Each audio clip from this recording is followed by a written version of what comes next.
farming anyway is a way of life. It's not a job, it's a way of life. If you're going to be a farmer, that's how you have to look at it. And organics, definitely, you have to, from my personal point of view, is you have to work with nature. Of course, within organic farming, there's a whole spectrum. You're getting some organic farmers who just see that not using chemicals is the answer, but they're still using the industrial model of inputs and outputs in their head. And then you get fertility, that you have to start seeing the farm as a whole, and there has to be a balance there. And that is one of the main principles of a biodynamic farm, that behind this concept you have that it has to be not bringing in inputs from outside, that you see that the whole farm is a kind of whole which has to be in balance, that you have to be able to produce all the feed for your animals off that farm, that they in turn will, if you have the right balance of animals, will produce enough manures of different sorts to maintain and increase the fertility on the farm. And the important in biodynamics is to have the farm as an organism, so the farm is able to produce all its own manure and able to produce its own fertility. What people do here, which is much more efficient, of course, is then to use the clover to feed it to your ruminants, to your cattle, to your sheep, to your cows. And they in return give you manure. It's very important that we all try and go as organic as possible for the health of everyone, and I think to try and reduce the amount of chemicals that we're using, because firstly, if the food is not organic, you're eating a lot of chemicals anyway, and then there's lots of chemicals used to grow that food. So if you can go organic, then it would reduce the damage to the environment that these chemicals and GMO crops cause. And then on top of that, in biodynamic farming, there is the concept of the preparations, which are, I think, enhancing the manure to a way that the manure is able to really support the plant life, for it to support the animals and the people that live on the farm and feed off the farm. So again, you're creating this cycle of health and sustainability by having the cows eating grass that is suitable for them, that is healthy. And then this manure also goes into the vegetable garden. This manure also goes into producing grain and cereals, which then is fed the people through the farm shop. If you grow up with organic food, it's a very whole environment that you grow up in, so everything is affecting that food. And I think that makes you very aware of your environment and what you're bringing in and what you're putting out. So I think to learn to grow organically is vital for how you treat the earth, actually. And I think if you experience the goodness that organics brings into your food and to your environment, then you start to see what else needs to be done around you. So yeah, I think it opens your eyes. Our cows are all kept biodynamically, which means that they're fed with hay and silage from our own farm. All of their food comes from our own farm, and it's all grown organically, and we use biodynamic preparations. The cows have their horns, which we feel is very important for their digestive systems, which is also reflected in the milk, and the milk is more nutritious. And they get to be outside all through the year, and in the summer months, spring, summer, autumn, they're out on grass, eating grass, which is the most natural way for a cow.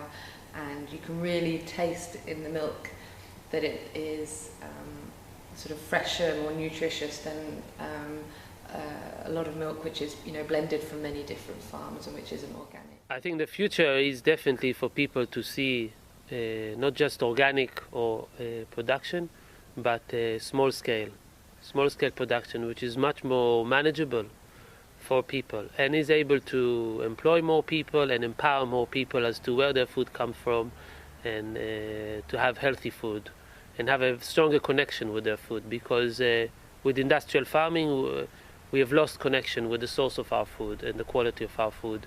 One person can go to the store and buy pepper, doesn't matter what time of the year. We are able to import fruit and vegetables from all over the world, and we don't think about where our food comes from and how much effort goes into it. But in this farm here, it's a small farm, 200-acre farm. The people who are fed from this farm, the people who are in touch with this farm, get much more in touch with their food. I eat mainly vegetarian, some fish, and I tend to buy from local farmers markets only. I hardly ever enter a supermarket anymore and eat mainly organic food. Mainly vegetarian. I was vegetarian completely for, it was only 2 years. But I will eat the meat from this farm or from our sister farm Tablehurst because it's biodynamic. I know the people looking after the animals and I know what food they're eating and their environment that they've grown up in. So as long as I know that, I'm happy to eat the meat. I became vegetarian when I was 6, so I haven't eaten meat in a long time, and I think probably if I wasn't already vegetarian, then I would probably eat organic and biodynamic meat, but I don't really have any need for meat now, so I stay vegetarian. I was vegetarian as a child, and the whole family was vegetarian, but I only eat organic meat really, or biodynamic. I mean, vegetarian food and organic as well. There are methods which are available which can show that we're not just talking about minerals and pure substance, but there are forces in our food and working in nature. And one of those methods was developed by Pfeiffer when he developed the chromatography, and Dr. Kalisko as well with the crystallization method. And by using that method, you can see other than just the chemical constituents of something, but it actually shows a completely different picture depending on how alive or dead it is, if there are forces in that or not. And these pictures are quite objective and it's absolutely clear. You can take a dead soil and take a sample from that, and one which has been enlivened of that same soil with compost and biodynamic methods, and it creates a completely different picture. Each farm is a small community of friends and not only colleagues.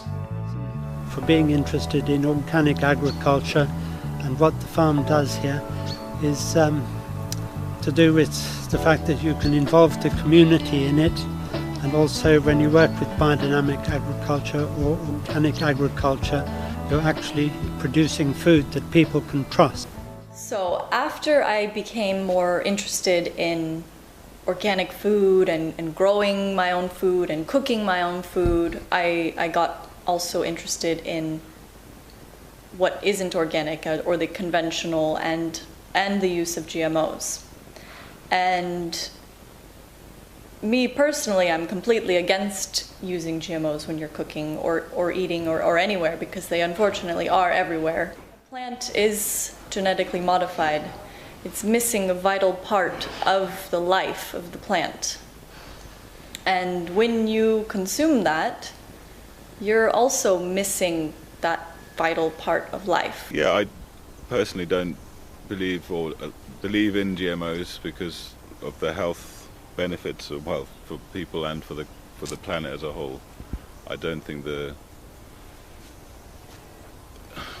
gene splicing is an advantage. I haven't seen proof of it getting better yields. The only potential downsides, I think, which is why I avoid it, is that it'll have an effect on us.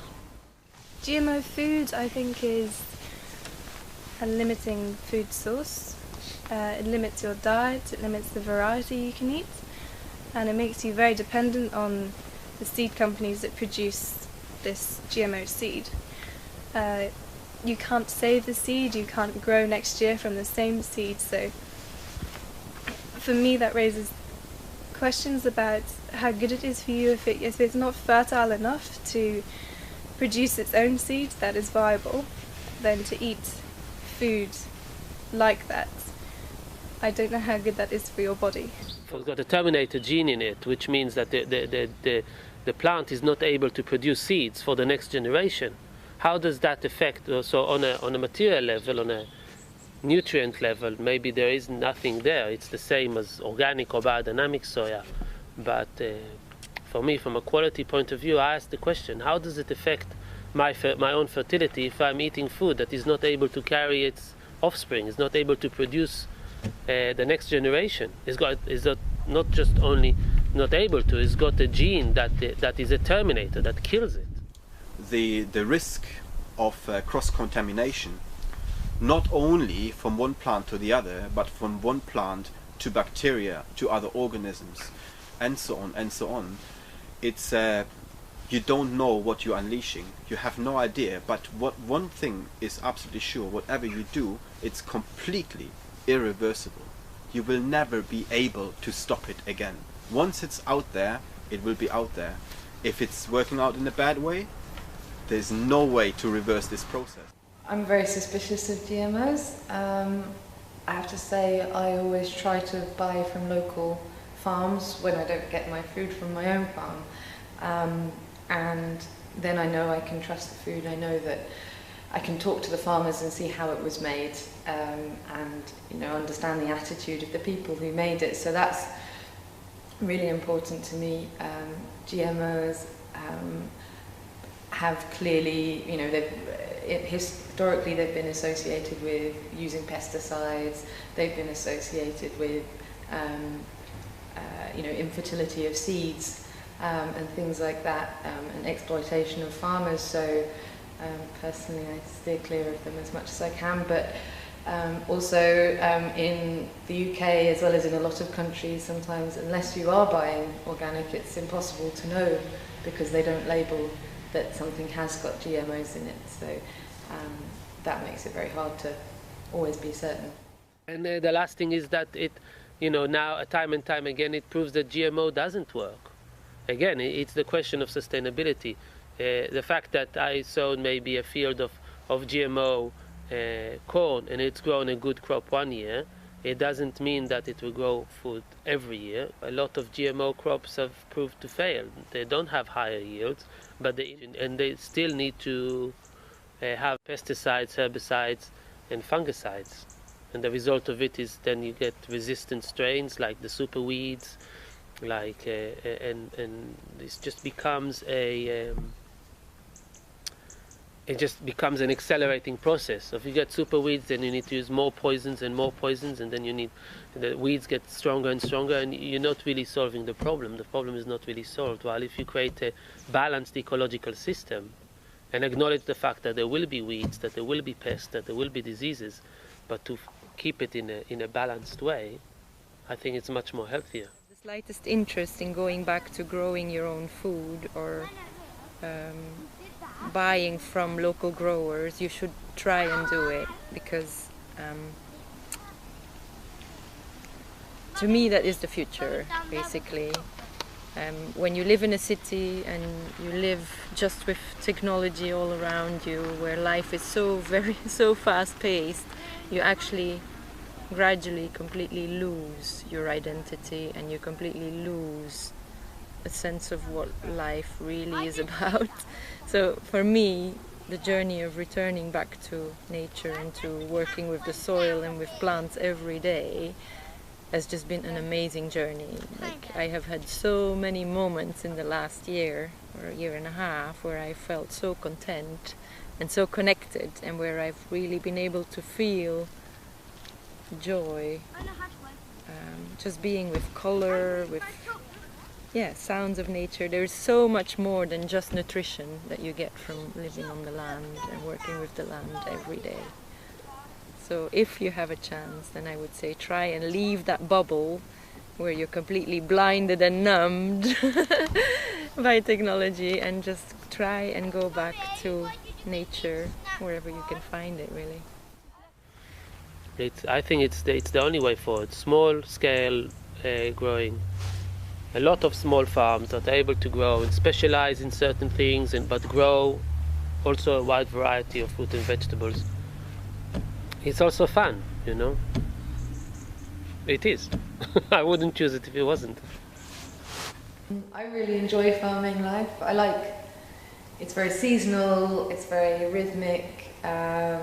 You always have the most amazing food right at your fingertips. So I would definitely recommend everyone get into farming, but it is really hard work.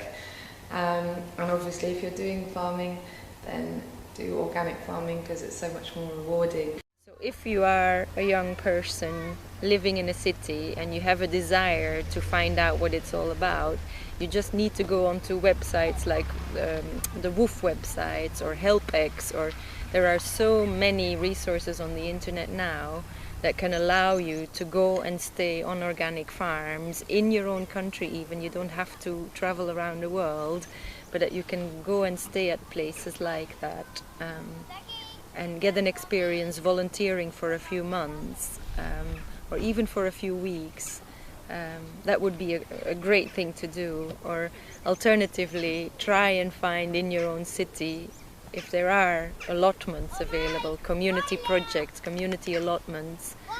Like here in the UK we have quite a lot of those projects, and even while I was still working in an office I used to go and volunteer on Sunday afternoons. Try and find some of these projects and allow these projects to help you spark something for you to change your lifestyle and really understand what organics is about, just by eating organically and working with the land. Hi, this is Bart from the No Pod project at nopod.org. Today we're here at Round Earth Organic Farms with Adam Silverstein. Hi, Adam. Hi, Bart. And Adam's going to take us on a tour of his organic farm and teach us some of the tricks that he uses to grow crops without pesticides or fertilizers. Now, most people, when they keep chickens, they may not even have a chicken coop. But if you do build a chicken coop, you can build a roosting pit and you'll get all the manure. Ah, very cool. So, ours is kind of fancy, but it doesn't have to be this fancy. Okay. It could be a lot simpler.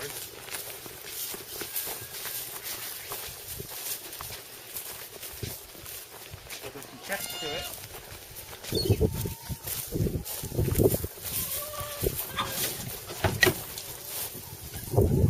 So there's the roosting pit in there. You can see all the manure that's accumulating there. And that is great fertilizer. So basically, if you look around in this room, that is the only spot the chickens have to sit. Even, well, other than the nesting boxes. But if you look like above the nesting boxes, how we did that slope over there, that's so they can't sit up there. Oh, I see. So they really spend all their time when they're in here sitting over there. Okay. And that's why all the manure accumulates over there. And then there's a trap door or something? There's a trap door on the outside of the building you lift up and you can shovel that manure out. Okay. How long does it take to collect that much? I mean, that's like a year. That's a year, basically, of manure. It depends on how many chickens you have. But supposedly they're like 70 to 80% or more of their manure is being dropped right there. Okay. But and that manure is pretty concentrated. Very concentrated, hot fertilizer. You probably want to let it sit for a while or compost it before you used it. Okay. Say you composted that for a year, how much coverage would you get out of that much fertilizer? Well, I mean, usually when I'm spreading it, I'm just spreading like a 1/4 inch, on the surface of the soil, or 500 pounds per acre. Okay. Is a ratio, but you don't really use a whole lot of it. So it goes away. It goes a long way. Let's go around back here and see our trap door. Yeah, see the trap door. Okay. Bulging. Look. Yep. Nice. Looks like there's supposed to be another one.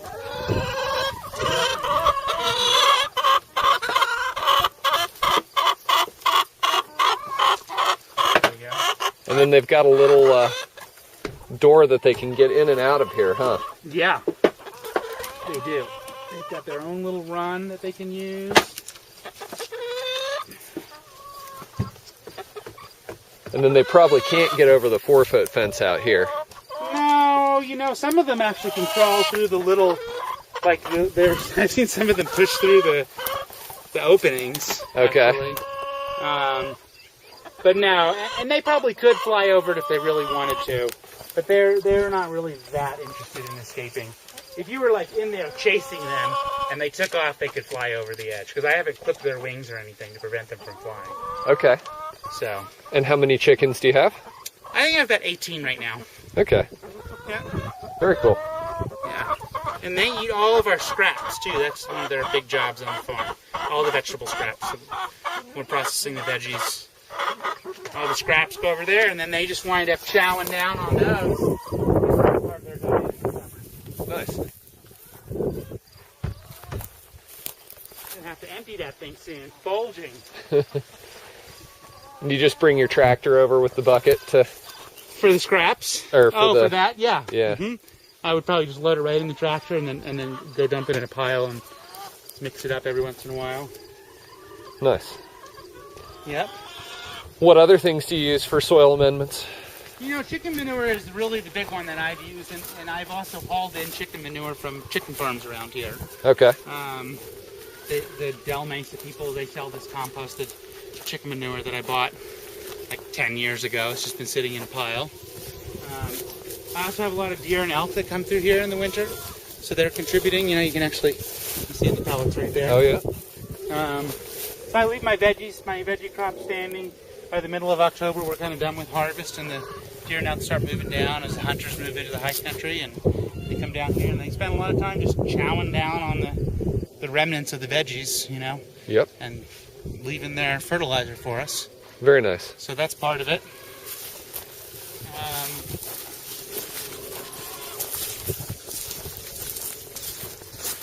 And then I'm kind of a big believer in just sort of taking care of your soils, and that if you have healthy soils, that for the most part, most soils have a lot of the nutrients that the plants need, and a lot of times when you have poor growth, it's because plants can't get at the nutrients that they need. Okay.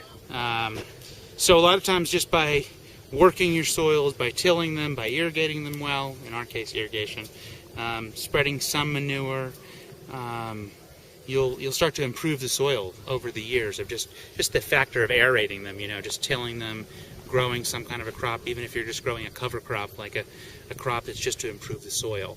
Okay. You know, sometimes I'll plant a ryegrass or clover or alfalfa, and then later in the season just mow that down or till that back into the soil. Okay. And that process kind of helps rejuvenate the soils. And so part of what I'm doing is I've got, 15 acres, but I'm maybe growing veggies on 5 acres. And the other acreage each year is either fallow, it's unused, or it's got some kind of a cover crop that's growing in it to improve the soils. And I sort of have this slow approach. I'm not real big on fertilizers. I kind of feel like the chemical fertilizers tend to pump things up. They increase the amount of water that the plants uptake, and the crop gets bigger, but I don't think it necessarily makes it taste better. And I don't think that if you're not in a hurry, then you get the same kind of yields without the chemical fertilizers. It just takes maybe a little bit longer for the plants to reach maturity. But I think they're healthier. I think sometimes if your plants are growing too fast, they're weak.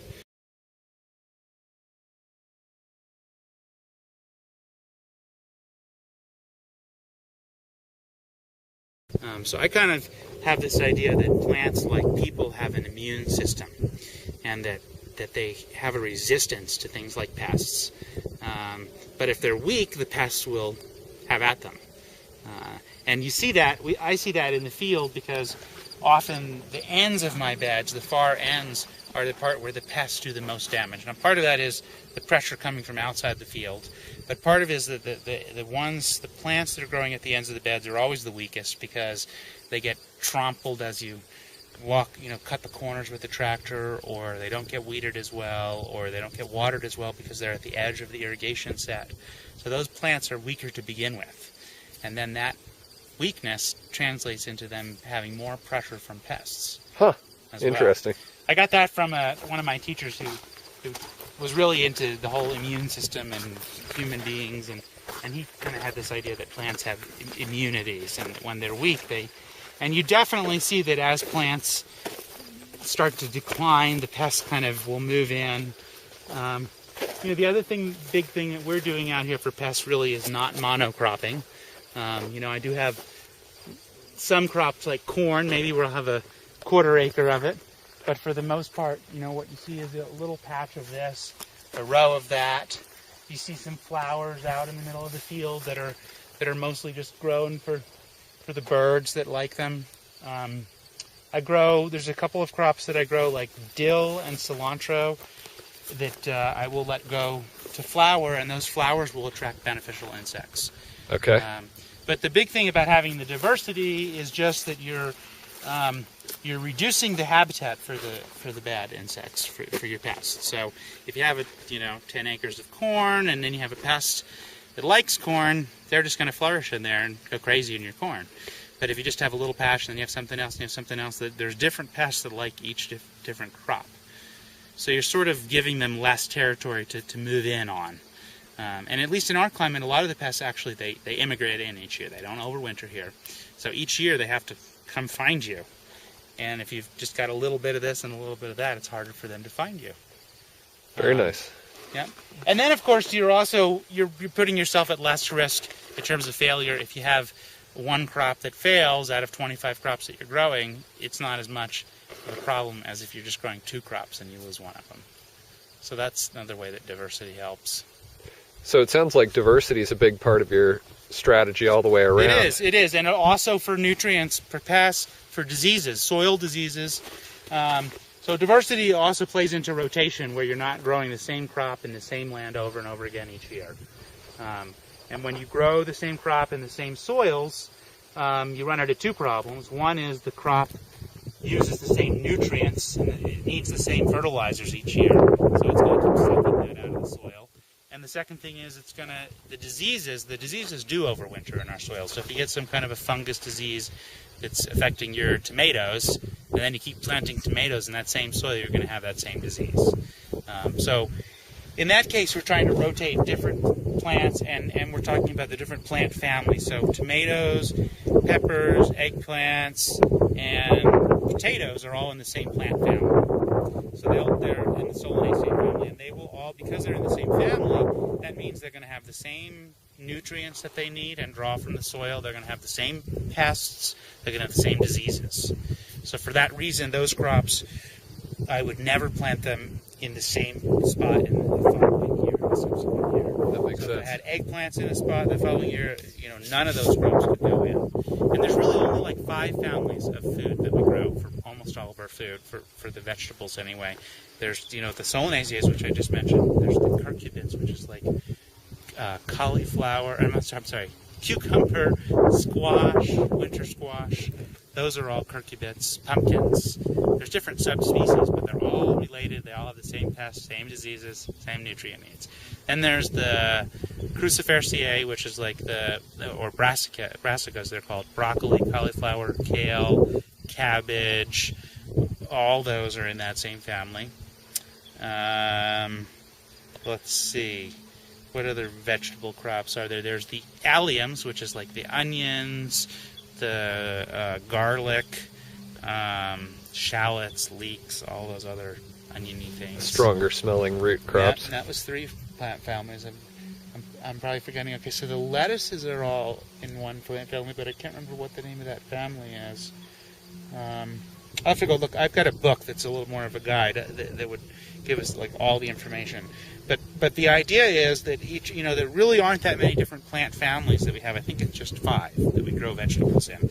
And that each one of those plant families, as you get to know them as a farmer, they really are very similar. Broccoli grows very similar to cauliflower. They like the same conditions. They use the same nutrients, same pests, same diseases.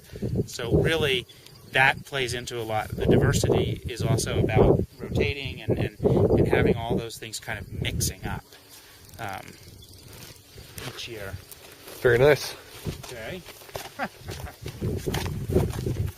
No, this is good. This is exactly what we need.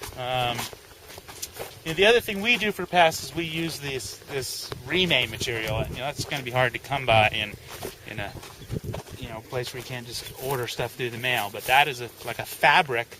It's probably something make very similar. But like we have problems with a certain pest that gets on our soft-leafed, like the tutsoys and the bok choys and stuff. It's the flea beetle will just eat those up. So we cover those crops with this very thin kind of fabric. It's an agricultural fabric called remay, and it allows the air and the water and the sunlight to penetrate, but it doesn't let the bugs get through. Okay. Do you have some of that around we can look at? Yeah, we can look at a piece of that. And I think, it's very similar to like what a very fine, like muslin cloth, like a cheesecloth would be.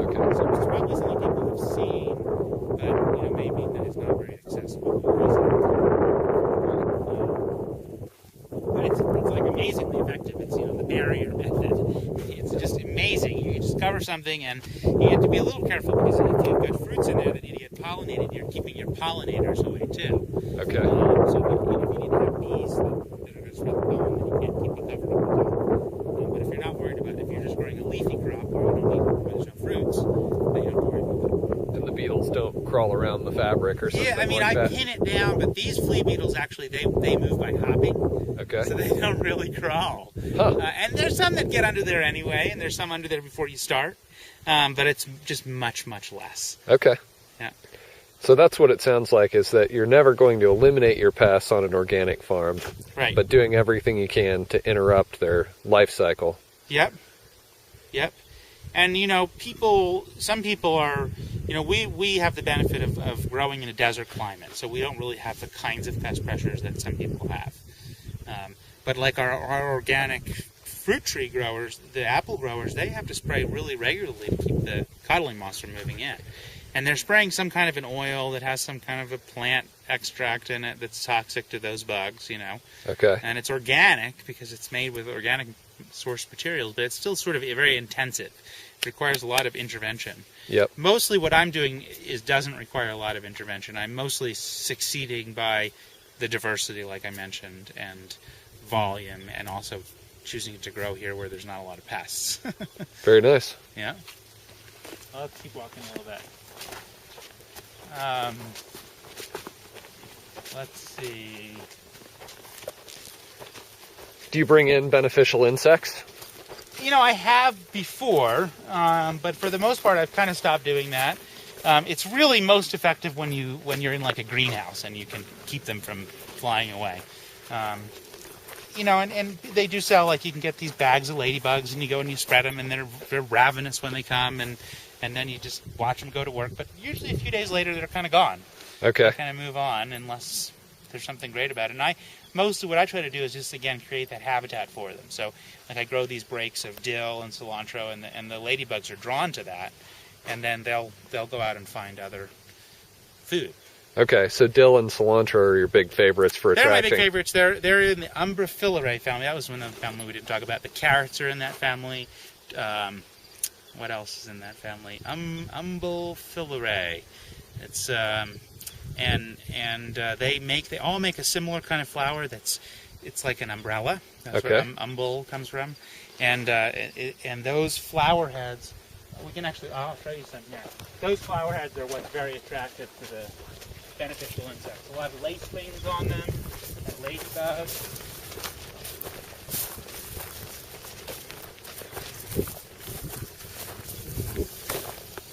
That's dill. Okay. And that's the classic umbel family. So there's quite a few plants that have that same shaped. Sometimes they're white, sometimes they're yellow, but they always have that kind of open up in a big head like that. These are potatoes here. Okay. And do you plant the dill in with other crops directly? No, it's usually on its own, but what happens is it goes to seed every year. Okay. So every year it kind of just comes up wherever it, and if I don't weed it out, then it's there. Okay. In this case, I specifically left this. I mowed over the tops of most of this potatoes to knock the weeds down, but I didn't mow this because I knew people would want dill for their pickling projects. I see. So, and it was like the only dill I had left in the field. Ah, nice. That worked out. There's some more, but these were some big heads at the time. What do we have growing over here? This is cauliflower. This is some of that crazy purple cauliflower. Oh, nice. A couple heads that didn't get picked in there. Yep.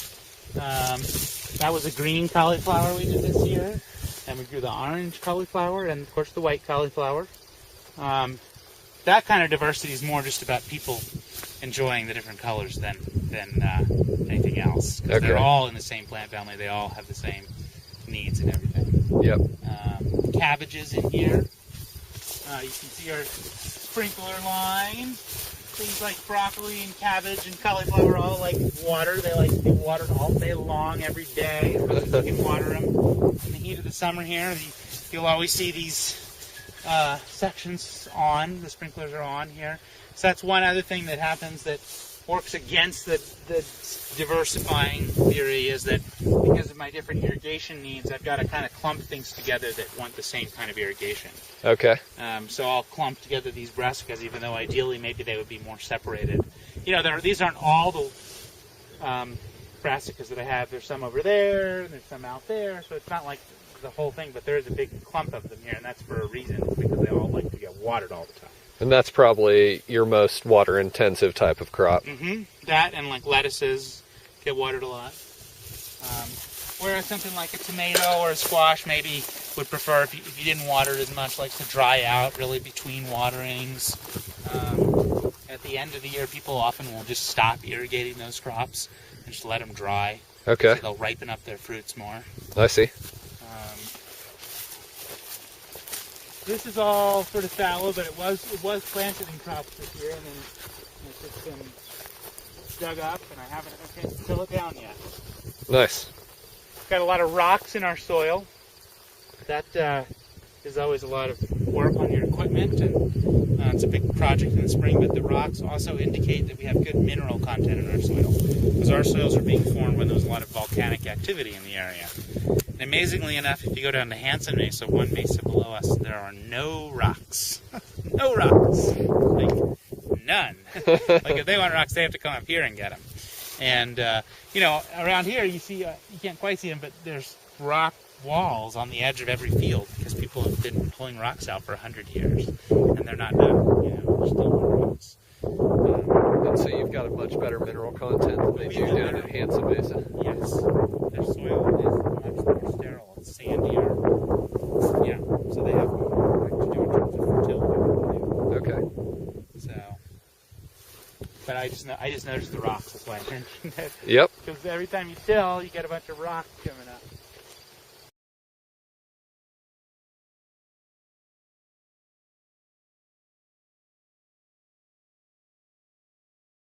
The conditions change. You can have things come up that weren't growing there before just because you've changed the conditions.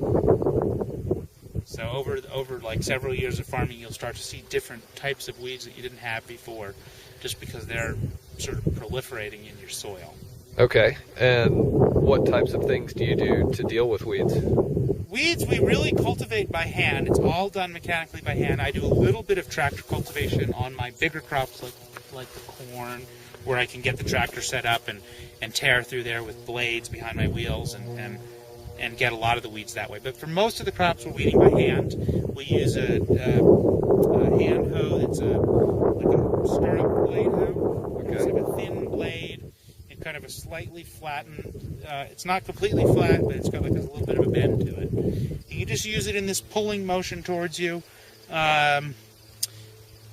The biggest thing that I've found about weeding is that the timing is really critical. You have to weed before the weeds get too big, or you wind up doing a lot more work.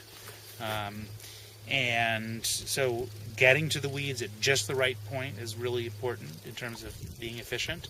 Also, the moisture level of the soil is really important when you're weeding. So in our climate where it's dry and we can control the moisture level, you know, I try to make sure that the soil that we're cultivating, hoeing, is not soaking wet, because the mud will just clog up your tool.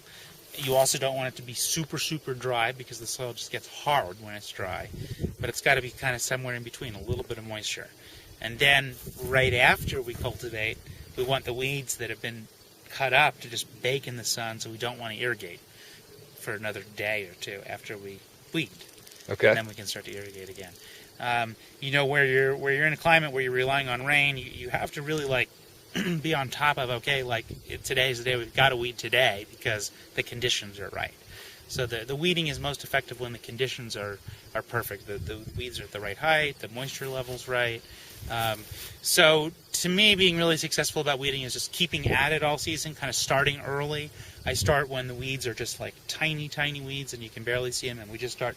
And it's very quick, like you just weed a whole bed in almost no time because there's not much. You don't even see much, and it's very quick, but still it makes a difference. So I just kind of try to start early and stay on top of it. How often do you weed? Well, you know, it's kind of like a part of our season. Like early in the season, we're doing greenhouse work and field prep work. Then we're getting to planting big time. And usually by the middle of May, we're almost done with our planting and we're really getting into weeding. And then we have a period of about like a month and a half where that's like all we do.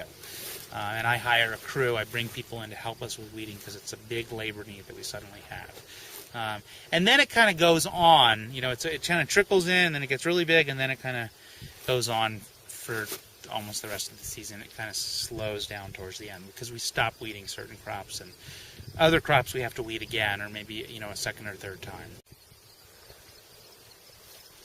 Okay, and what do we have here? These are artichokes. This is the rest of the artichokes. They're really kind of finishing up. Here's the broccoli. Got some wild turkeys out there. I don't know if you can see the turkeys. Oh, yeah? They like to eat the bugs, too. And they don't tromp on the crops too bad, huh? No, we did notice some damage in our lettuces this year, but not too much. They really move quite a bit. They don't tend to stop and, you know, do too much concentrated damage. And how many turkeys do you have out here? I have no idea. There are several groups. They're wild. Probably 50.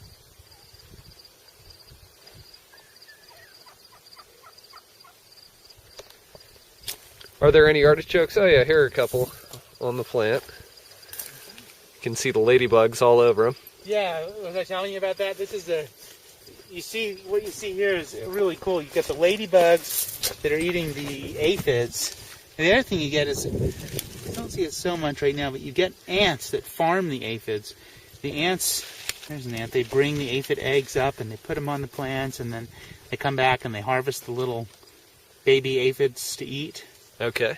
And then the ladybugs kind of key in on it, and there's a lot of wasps that come in too. And I mean, these plants right now, I think it's just kind of cooled down, so it's slowed down. But in the middle of the summer, it was just like crazy. You could barely walk in here. It was just insects everywhere. And so ladybugs are pretty much your primary beneficial around here, it seems like. They're a big beneficial for sure. Yeah, there are definitely a lot of them in here.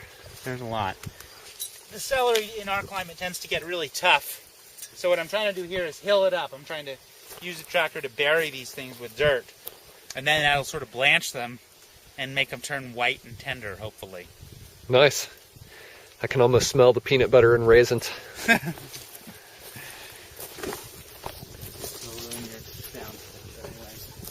we're almost at the end here.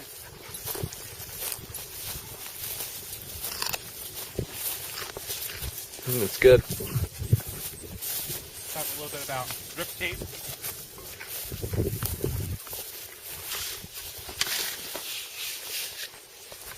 So this whole section here is all being irrigated with this drip tape.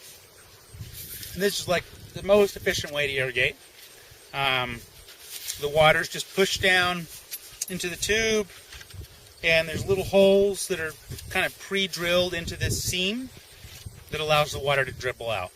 And so for the whole run, there's like a little bit of water dribbling out every 12 inches, and the lines stay on for a long time, like 5 or 6 hours, until it's saturated. It's very efficient. You're not watering, you know, in between the beds. So I've got one row of crop, and then I've got a 5 or 6 foot space, and then another row of crop, and I've just got water going where the crop is. So also less weeding, because you're not watering your weeds. And also a lot of these crops, they don't really like the overhead water as much. They don't like to be watered on their leaves. So anyway, that's drip tape. You know, I mean, just irrigation is just a huge thing out here in the desert. So I don't know, it just probably doesn't apply to other places where it rains all the time. But for us, you know, that's a big technological innovation. And so you've got some main pipes, and then you keep branching down, and the drip tape's obviously at the end of the whole chain. Yeah. Yeah, we have a really big 4-inch main pipe that's buried. And then that comes up into these risers every 40 feet. And then on these risers, I can either go with a sprinkler line where I'll have a sprinkler head every 30 feet. Or I can go into a PVC pipe and then go into the drip tapes. Okay, so it goes to PVC up at the other end there? No, the PVC would be down. I could just like this here. Okay. I can put it here, I'll try. This would be for drip instead of for I see. sprinklers. Gotcha. And then from the PVC it goes into that drip tape. Okay. Do you have one of the drip tapes starting off from the PVC somewhere? Yeah. Let's see. It's hard to see it. Okay. That's what it looks like. Wow. And all I really do is looks like that one wasn't working. It's a very simple system. I drill a hole in the PVC that's slightly smaller than the outside diameter of this tube. Okay. And I cram the tube in there. And then I poke a hole in the drip tape and cram the tube in there. And that's all my whole technology. And then you just pinch off both ends of the drip tape. Yeah, I just hide it in a knot. Okay. They do make special fittings for all this stuff. You know, they make a special fitting for this part. They make a special fitting for tying off the end. They make a special fitting for this. I just learned this kind of cheap way of doing it, where you don't have to have any fittings. If it works, that's what matters. It works great. You know, and at a certain point in the season, you can't check the line anymore. When we first fill it up, we go down, make sure it's not leaking anywhere, make sure there's no tears or whatever. At this point in the season, if I were to wanted to make sure it was working, I would basically just go to the other end. And if it was water at the other end, I would be pretty confident there'd be water dripping out the whole way. Okay.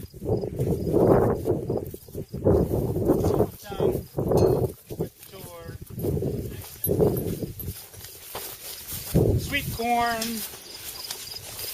very productive. Everyone here loves to eat sweet corn. Would also make great silage crop for a cow. You know, the cow would eat the whole thing. And I know that most types of sweet corn for modern farming have been bred so that there's only one ear per stalk of corn. That's probably true. Is that how this corn is, or? No, this one will produce a couple per. Okay. And what variety of corn is this? Do you know? It's called Delectable. Okay. I mean, it is a hybrid, but it's not like genetically modified. It's just a cross between two types. Carrots. Oh yeah. Sunflowers. The sunflowers are really just for selling for cut flowers. I've got a nice fall crop of carrots here. And we're just kind of picking at those.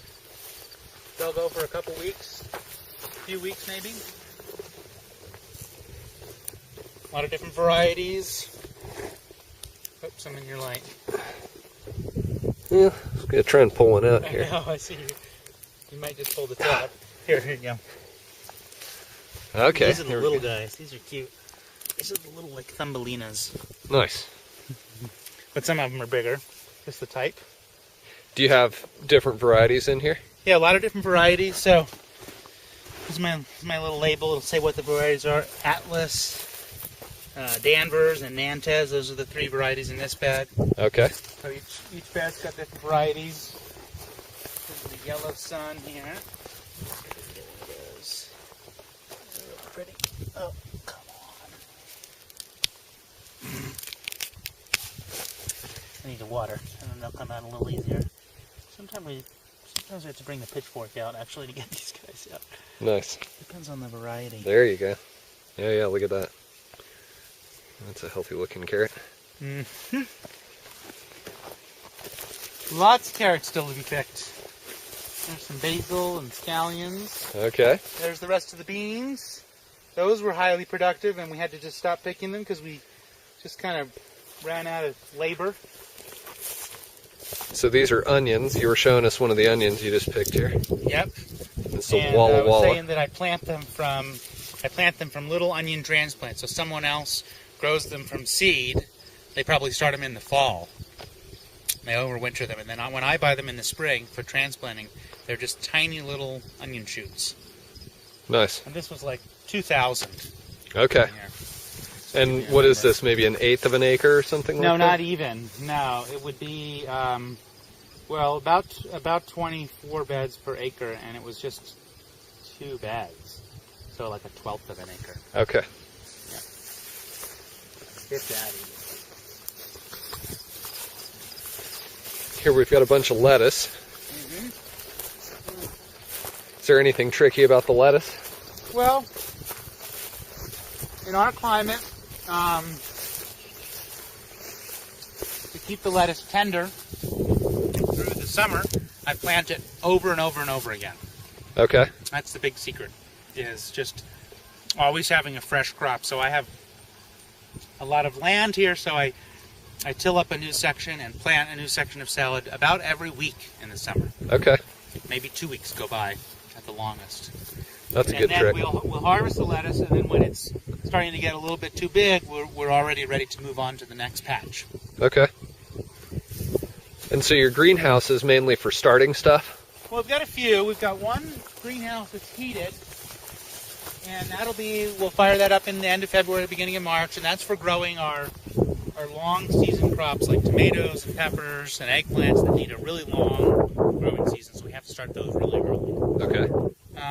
Then this hoop house and then that hoop house out in the field there are both kind of designed for providing extra heat during the growing season. So certain crops in our climate, such as melons, do not really ripen up very well because it's so cool here in the evenings. Okay. So by having that plastic layer, even though it's open at the end and open on the sides, it will retain a huge amount of heat. Plus, of course, it's much hotter in there during the day.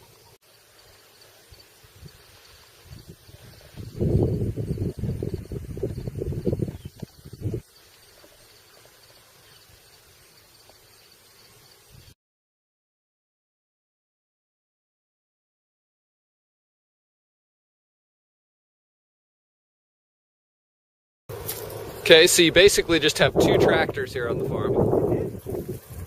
This is a big tractor for tilling and a little bit of the cultivating, like I said. And this one is the little cultivating tractor. It's a 1949 Alice Chalmers Model G. Got the engine in the back. Okay. Which is a nice feature so that you can see your crops when you're sitting looking at your crops. And in the front we've got these gooseneck sweep blades. And these are set up to weed the 3 rows that we grow in our beds. So these blades work the soil, the wheel and this back are kind of rolling along, floating along. Okay. These brackets allow the blades to move up and down. I see. And then this is cutting into the soil. So the idea is this is just below the surface of the soil. This area here is being left untouched in between those 2 blades. But this is being cultivated, this is being cultivated. And so there's 3 lines that are left. 3 parallel lines, and those are where the crops are. Nice. So those 3 lines would line up with these 3 markers. So when we're planting, I will mark the fields with these, and that'll give us 3 furrows. And then we'll drop our transplants that we've grown, like our broccoli transplants or our lettuce transplants, into those 3 furrows. Okay. And we can come back with the front part and weed it without hitting. If you're not hitting one row, you're not hitting the other 2 rows. Right. Because they're parallel. They're not straight, they're parallel. And then also with the big tractor, the other thing that I do that we didn't talk about is I do some direct seeding with that. So I've got 3 seeders that I put on the bar on the back, and I can fill those up with carrot seeds like we saw out there, or corn, or beets, or it's a whole bunch of different crops that I direct sow. Peas, beans, all those things. I'll dump those seeds in the seeder and then drive down, and then that's putting the seed right below the surface of the soil. Again, the spacing on those 3 rows would match the spacing of these and the spacing of my cultivators. Okay. So I'm able to go back and do the cultivating. Nice. We still cultivate everything by hand, but this allows us to come through very quickly. I can, in a couple of hours, go cultivate a whole acre. And, it's not 100% thorough, but it's a 80, 90% kind of thing, and then come back by hand to finish the job off. Well, it seems like a neat little tractor. That's cool. Let's go see your double digger. Okay. So this is a spader. It has just a series of 8 blades. Mine does. They come in different widths. And what happens is the blades make a motion kind of like this. They chop straight down, and then they kind of loop back. They're making a circular motion. And what happens is they're chopping up the soil as you move forward very, very slowly with the tractor. They're slicing off like maybe a half inch or an inch of a trench that you're working, and they go down quite far, 10 or 12 inches, maybe even more. And then as they make their backward motion, they catch the top half of that tilling depth, maybe 5 or 6 inches, and they fling it backwards against this plate. Okay. And the soil, if the moisture content's right, will hit that plate, pulverize, and fall back, making a really nice seed bed on top, just like you get with a rototiller. Now, if it's too dry, it'll be, it won't pulverize. If it's too wet, it turns it into muddy chunks. So the moisture content really is very critical on this implement. Okay. But if the conditions are right, what you wind up with is, you wind up with soil that you can stick your arm down to your elbow. It's loose down that far. The bottom half of that tilling depth has been loosened. The top half has been actually blended more. They don't get mixed together. Okay, whereas a rototiller would just mix them. Yeah, it mixes them. And part of what you're doing with the whole thing I was talking about, like the life of the soil and trying to keep your soils healthy, most of the life of your soil is just in those top couple of inches. That's where all the biological activity, where the oxygen is permeating, the worms are doing their cycling up and down. So when you're rototilling or tilling down 8 or 10 inches and you're sort of blending it all up, it's not that you're killing it, but you're losing sort of your concentration of your life. So if you can try to avoid that, it's better. Okay. Good tip. Yeah. And it's a great tool, and they have come down in price quite a bit since I bought mine, and they make them in all different sizes, so you can get them even as small as like for a bucket type rototiller. Oh, okay. They have them for like a BCS rototiller. The fancier one, but I could never get its. You can see it's kind of pulled apart. I could never get its chain to work. I got it. I used it for several years, and then one year I spent all this time. I had Jim Harden manufacture these pieces, these teeth for me, and okay. I could never get that. It would work, but then it would get stuck, and I finally gave up on it. So I need to actually get a bigger one. But this is the one I'm using now. It's pretty small is my main problem with it. I can only hold 3 or 4 buckets worth, and then I got to drive out there and drive back. Right. The one is driving a lot more, but it's chain driven, so it's more reliable. Right. Yeah, sometimes the old technology works better. Yeah.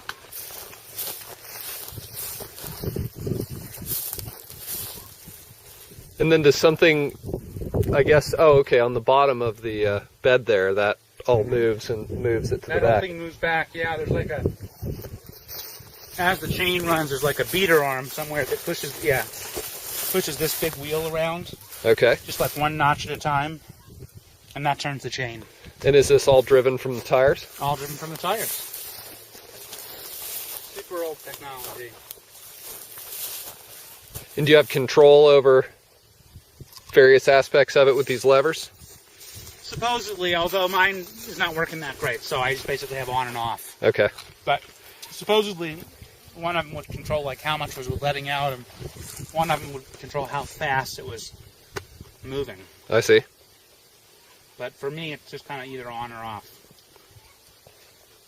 Yeah, neat piece of equipment. How old would you guess that is? I don't know. 50 years, maybe? The guy I bought it from was like 90 or 80 something. Yep. Probably the easiest $500 he ever made. There you go. All right, well, that was great, Adam. Had fun, and I'm sure we learned a lot today, so really appreciate it, and hope to see you next time. Great. Thanks for coming out. Yep. Thank you.